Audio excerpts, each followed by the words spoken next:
Right, for more on this, let's bring in John Sheahan. He's a former Las Vegas Metro Police Department sergeant and a SWAT officer. Thank you so much for being here today. I know this is a community that you served and you care so much about. Today, a day of prayer. The vice president set to speak shortly. What are your thoughts here a week after the event? Well, Molly, I think that there are a lot of questions that are still unanswered, as we all know. I think we know who did it, but we are still looking for the whys and the hows. Most of the hows have been addressed, but everybody wants to know why. And unfortunately, as we keep going through this process, we may never know exactly why. And I think that can be frustrating for all of us as human beings to not be able to understand this. And I think it's hard to make sense out of a senseless act.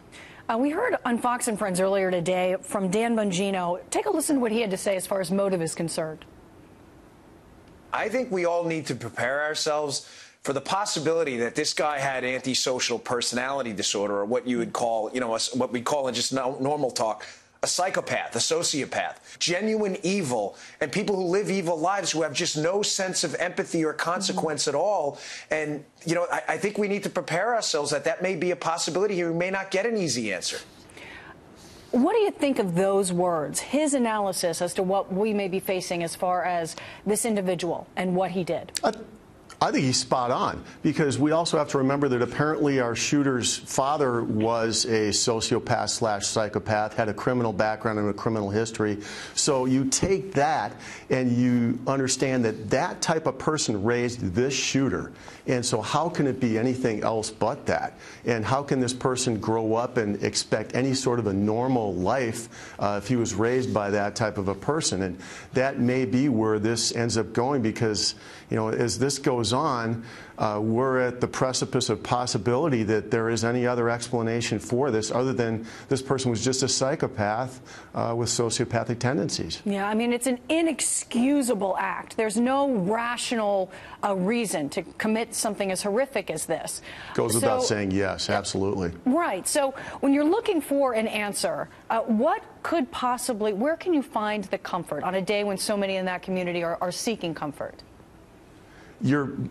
Unfortunately, I think we're all just going to have to come to terms at some point in time that this was just a very bad person that decided to do something absolutely horrible, that we aren't going to have some sort of a evil mastermind, nefarious plot with other actors involved, and that we ran into a serious bad guy that was able to hide his tracks and carry out this nefarious act. And there really is no other way to make sense of this, and we just have to focus on not letting this happen again and being vigilant as a society in America.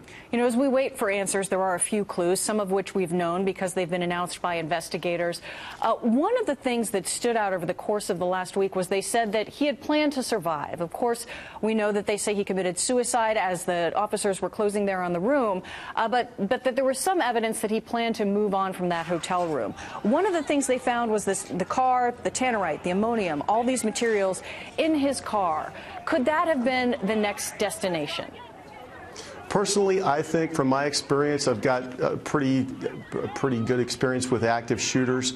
And I believe, yes, that he had other locations in mind. I think that this person obviously knew at some point in time that they were going to forfeit their life, that as soon as they began this, that at the end game they were going to die, but that he had other targets in mind. But after the initial shooting, after being discovered by the security guard and shooting the security guard, his options became limited as far as getting to points B, C, D, and E to continue his rampage. Yeah, the dozens of weapons collected from 4 different states. We know that some were at a residence as well. Do you believe then that the hotel room was essentially a first domino, that the car could have been a second domino, that a home may have been a third domino, that sort of thing? I do, because we have the van. It still has the ammunition, the explosives in it. Remember, we didn't find the other weapons in Mesquite or up in Reno until after the fact, which gave him access to more weapons, more ammunition. he could have continued his rampage. Remember, we're also dealing with a delusional person that doesn't believe that we're smart enough to catch them possibly, or that they're going to keep going and we're not going to be able to stop them, that they don't understand that, well, we're going to know who you are because you rented the hotel room in your name, and as soon as you leave the property, you're going to become the most wanted man in the world. So this person probably really did believe that they were going to be able to continue that rampage for some time and continue the killing spree. As we talk about the question why and the possibility that this was a psychopath, someone with mental problems, very often in the wake of a big event or a shooting, there had been red flags. The neighbors saw something, the girlfriend, the wife, the friends. There were and we haven't heard a lot from those folks in this case, that he was a quiet guy, that he kept to himself, that he looked for his privacy. But there didn't seem to be the red flag of violence.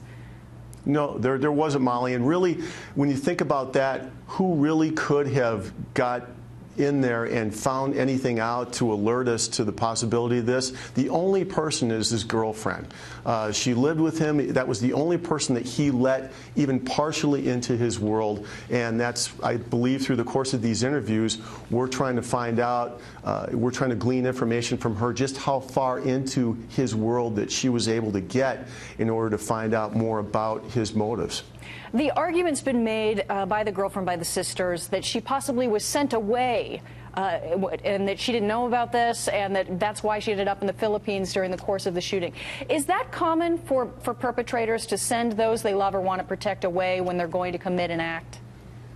Actually, what's common for an active shooter that's planning on something on a mass murder scale would be to start by killing their own family members or killing the family pet, and that's like the starting point. That's where they begin. So for him to not kill her and send her away, I thought was kind of an interesting point. As I've seen with active shooters and the history and the victimology and methodology of active shooters are that they'll often start at the home or kill close relatives before moving on with a rampage at other locations. So that was pretty unique as far as I was concerned.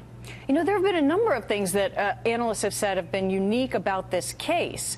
What else do you see as being standing out as far as this particular case is concerned? Just we're dealing with the person, their age and their background and where they come from, and the fact that this person had a lot of money, and what possible motive could this person have to do this. You're dealing with a 64-year-old man. He's very patient. He took his time. He did his research.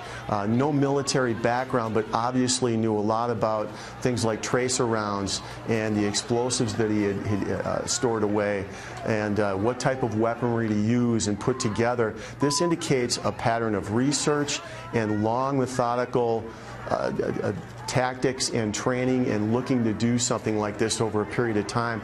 Quite interesting that he's able to do that without being discovered or without anybody thinking anything was out of the norm. Does that stand in counter to a potential diagnosis of mental illness or of being a psychopath, or does that not have any reeling on that? I'm not sure, because now we're getting a little bit out of my wheelhouse and we're talking about criminal psychology, but you would think, again, you would go back to the girlfriend and ask specifically, while she's living under the same roof as he is, what were his tendencies, what was he doing, and if she did see something, why didn't she alert anybody to it? And then people in the neighborhood, if something isn't right, why didn't you report it? And we all have those little voices in the back of our heads that say, something's not right and I need to tell somebody. But in our society, we're often so afraid to offend or get in trouble, we don't do that. And I think that's going to need to change over time when we're dealing with somebody like this, who obviously is psychopathic and is showing those tendencies. They've got to eke out in some ways in the public when they're out and amongst other people. All right, Mr. Sheahan, thank you so much for your insight.